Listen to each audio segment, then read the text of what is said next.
This is reporter Joe Posey on the scene.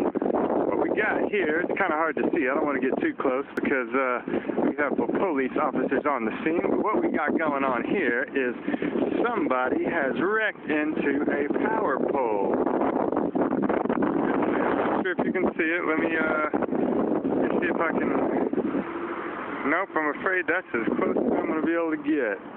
But as you can see, all kinds of police cars, disrupted major traffic, knocked out the power lines. We certainly hope that everyone is okay. Don't know if you can see the vehicle there or not. It's a white SUV. Looks like smashed into the power line, smashed into the fence. Oh, I tell you, it's crazy.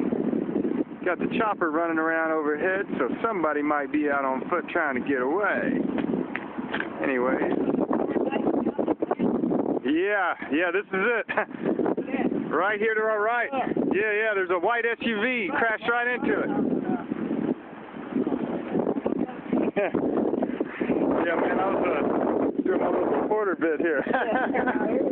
Got on my bicycle, thought I'd come on out here and see what's going on. Yeah, I think so. They had the copter out here a minute ago with the spotlight on, down over on that side. Yeah, wow, man. Whoever it was, man, they wrecked pretty good. Yeah. Yeah, I hope nobody got hurt.